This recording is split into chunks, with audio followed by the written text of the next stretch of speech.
کبھی کبھی اچھی چیزیں کھو جاتی ہیں تاکہ ہم کو بہتر چیزیں مل سکیں۔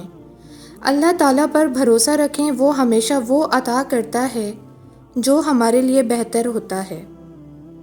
جس معاشرے میں آپ رہتے ہیں وہی جگہ اس بات کا تعین کرتی ہے کہ آپ کی سوچ کیسی ہوگی۔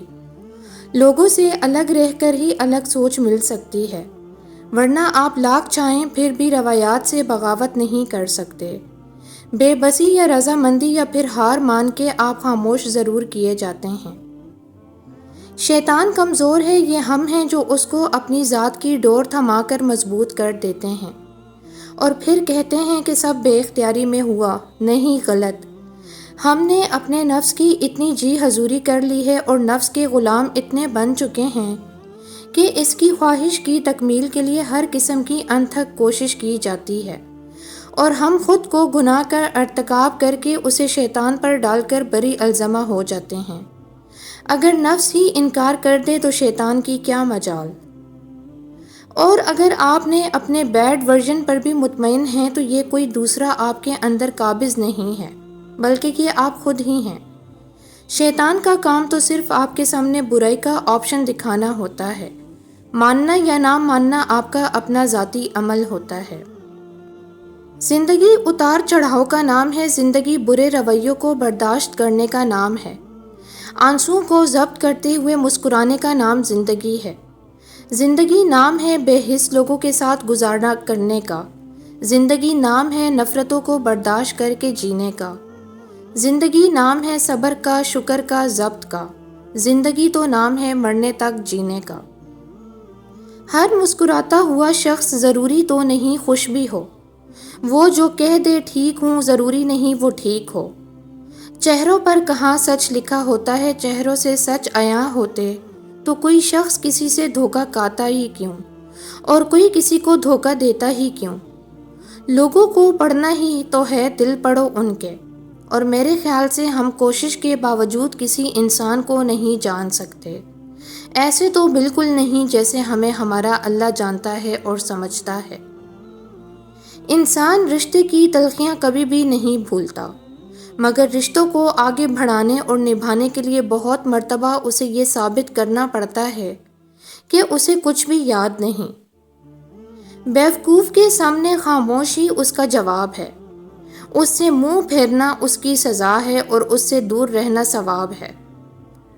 جب انسان کوئی نیا فیصلہ کرتا ہے اور اس پہ 5 سیکنڈ میں عمل نہیں کرتا تو اس کا دماغ ایمرجنسی بریک کھینچ دیتا ہے اور وہ واپس اپنے آٹو پائلٹ میں چلا جاتا ہے۔ انسان پریشانیوں کی گنتی کرنے کا ماہر ہے لیکن نعمتوں کا حساب کرنا بھول جاتا ہے۔ سانسوں کا رک جانا ہی موت نہیں ہے، وہ انسان بھی مرا ہوا ہی ہے جس نے غلط کو غلط کہنے کی ہمت کھو دی ہے۔ کبھی کبھار ہمیں اللہ تعالیٰ کے فیصلے ٹھیک نہیں لگتے اور ہم اس سے ناخوش ہوتے ہیں، لیکن وقت کے گزرتے گزرتے ہمیں سمجھ میں آتا ہے کہ اللہ تعالیٰ کے فیصلے بہترین ہوتے ہیں۔ سنبھلنے کے لیے ہمیشہ ٹھوکر کی کیوں ضرورت ہوتی ہے؟ ہمارا مستقبل ہمارا حال طے کرتا ہے، آج ہم جو کچھ کریں گے اس کے نتائج ہمیں اپنے مستقبل میں نظر آئیں گے۔ ہم جس چہرے کے ساتھ پیدا ہوتے ہیں وہ ہمارا انتخاب نہیں ہوتا، مگر جس کردار کے ساتھ ہم مرتے ہیں اسے تراشنے کے ہم خود ذمہ دار ہوتے ہیں۔ ہر انسان کی عزت اور اس سے محبت کرو، کیونکہ ہر انسان کے اندر اللہ کی کوئی نہ کوئی صفت ضرور موجود ہوتی ہے۔ حضرت علی رضی اللہ عنہ۔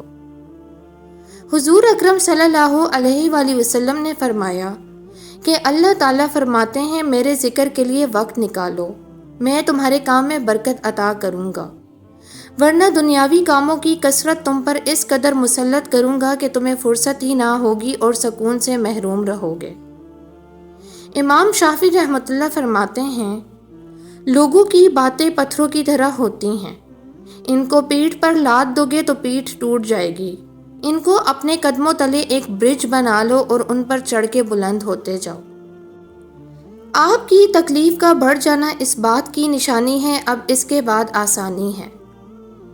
آج کل لوگوں کو راس بھی چکر باز لوگ ہی آتے ہیں، مخلص وفاداروں کو تو ذہنی مریض اور خاندانی پاگل ہونے کا لقب سے نواز دیا جاتا ہے۔ ہر بار خاموشی کا یہ مطلب نہیں ہوتا کہ کچھ کہنے کو نہیں، بلکہ بعض اوقات درد اس قدر بڑھ جاتا ہے کہ بیان ہونا ناممکن سا ہو جاتا ہے۔ اپنی بیٹیوں کو اس قابل ضرور بنائیں کہ کم از کم وہ 2 وقت کی روٹی اور ایک چھت کے لیے کسی جاہل اور ذہنی مریض کے ساتھ پوری زندگی گزارنے پر مجبور نہ ہوں۔ اچھی بیوی کے فرائض میں کہیں بھی مرد کے جوتے اور گالیاں کھانا شامل نہیں۔ اگر آپ کی زبان سے سب سے زیادہ ادا ہونے والے الفاظ درود شریف کے ہیں تو پھر آپ یقیناً محسوس کریں گے کہ جیسے اللہ جل شانہ کی سب سے زیادہ رحمتیں آپ پر ہی برس رہی ہیں۔ لوگ بھی کتنے عجیب ہیں، غلطی پر معذرت کی بجائے رابطے توڑنا ان کو زیادہ آسان لگتا ہے، حالانکہ یہ غلطی پر دوسری غلطی ہے۔ بہترین زندگی کا فلسفہ یہ ہے کہ سب سے بنا کر رکھیں۔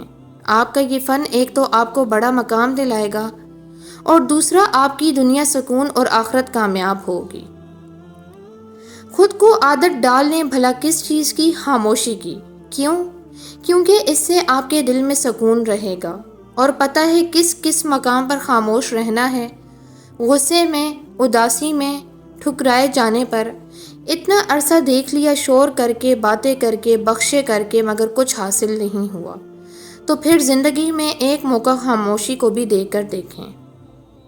البتہ جنہوں نے اپنے پروردگار کا خوف دل میں رکھا ہے ان کے لیے اوپر تلے بنی ہوئی اونچی اونچی عمارتیں ہیں جن کے نیچے نہریں بہتی ہیں۔ یہ اللہ کا وعدہ ہے، اللہ کبھی وعدے کی خلاف ورزی نہیں کرتا۔ رسول اللہ صلی اللہ علیہ وآلہ وسلم نے فرمایا، جنت میں کچھ ایسے لوگوں کو داخل کیا جائے گا جن کے دل نرمی، نزاکت اور اللہ پر توکل میں پرندوں کے دلوں کی طرح ہوں گے۔ ہم کیا ہیں یہ صرف ہم ہی جانتے ہیں، لوگ تو صرف اندازے ہی لگا سکتے ہیں۔ کسی کی بدتمیزی سے مت گھبرائیں، وہ بس اپنا تعارف کرواتے ہیں۔ سمجھداری اسی میں ہے کہ آپ انہیں پہچان کر آگے چل دیں۔ یہ وقت آزمائش کا ہے، تمہاری آنکھیں راتوں کو گیلی ہوں گی، دل 1000 بار ٹوٹے گا، صبر آزمایا جائے گا، امتحان میں ڈالا جائے گا، لیکن یہ وقت بھی گزر جائے گا۔ ہر مشکل کے ساتھ آسانی ہے، تو یہ مشکل تھوڑی ہی باقی رہ گئی ہے۔ پیارے دنوں کا انتظار بس ختم ہونے ہی والا ہے، جہاں اللہ ہوگا تمہارے ساتھ۔ کسی انسان سے اتنا نہیں ڈرنا کہ اس کے خوف میں اس کو غلط نہ کہہ سکیں اور اللہ کو ناراض کر دیں۔ کسی انسان سے اتنی محبت نہیں کرنی کہ اس کی محبت میں اس کو غلط نہ کہہ سکیں اور اللہ کی ناپسندیدگی مول لیں۔ اللہ کی پسند کو سب سے اوپر رکھنا ہے، باقی سب خود ہی اپنی جگہ پر آ جائے گا۔ ہمیں کسی ایسی چیز پر چلنے کی ضرورت ہے جو ہمارے احساسات سے زیادہ عاقل اور قابل بھروسہ ہو، اور وہ خدا کا کلام ہے۔ بچپن میں 1 روپے کی پتنگ کے پیچھے 2 کلومیٹر تک بھاگتے تھے، نہ جانے کتنی چوٹیں لگتی تھی، اور وہ پتنگ بھی ہمیں بہت دوڑاتی تھی۔ آج پتہ چلتا ہے دراصل وہ پتنگ نہیں تھی، ایک چیلنج تھا۔ خوشیوں کو حاصل کرنے کے لیے دوڑنا پڑتا ہے، کیونکہ خوشیاں دکانوں پر نہیں ملتی، اور شاید یہی زندگی ہے۔ تعلق بھی کتنے عجیب ہوتے ہیں، کبھی بے سبب توڑ دیے جاتے ہیں تو کبھی چھوڑنے کی بہت بڑی وجہ ہو کر بھی نبھائے جاتے ہیں۔ جب نماز میں غلطی ہوتی ہے تو اللہ کریم نے سجدہ سہو کرنے کو کہا ہے۔ غور تو کریں نماز میں یہ طریقہ کار ہمیں کیا سکھا رہا ہے۔ جب بھی غلط ہو تو قبول کرو اور سجدے میں چلے جاؤ، وہ تمہارے گناہ مٹا دے گا اور ان کو نیکیوں میں بدل دے گا۔ خوش نصیبی یہ نہیں کہ رب نے مال کتنا دیا ہے، زمین جائیداد آسائشیں کتنی دی ہیں۔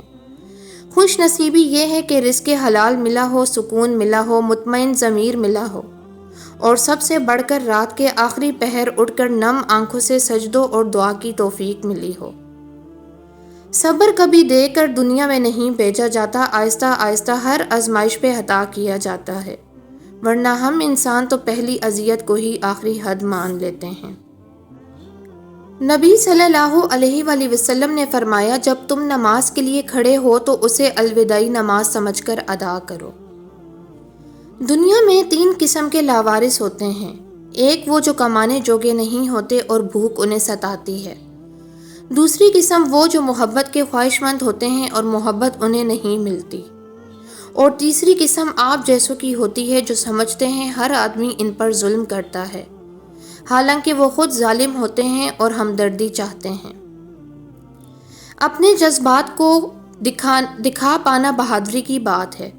زیادہ تر لڑکیاں یہی چاہتی ہیں کہ وہ جس لڑکے سے شادی کریں وہ بے حس نہ ہو، ہر چیز کو گہرائی سے محسوس کرنا جانتا ہو، لیکن ہمارے ہاں لڑکوں کو یہ سکھایا نہیں جاتا۔ دوستی یہ تو نہیں کہ تم کچھ نہ بتاؤ اور سب اپنی ذات پر سہ جاؤ۔ دوستی یہ تو نہیں کہ میں صرف تمہاری خوشیوں میں نظر آؤں، اور دوستی یہ بھی نہیں کہ ہم ایک لمبی سی بات کریں اور مسکراہٹوں پر اس کا اختتام کریں۔ دوستی تو ایک جذبہ ہے کہ تم وہاں اداس ہو اور میں یہاں محسوس کر لوں، تم رو تو غمگین ہو جاؤں، اور پھر آنسو اگرچہ نہ صاف کر سکوں، کندھا حاضر نہ کر سکوں، مگر پھر بھی ایک اچھی میٹھی سی دعا کا حصار تمہارے گرد باندھ دوں۔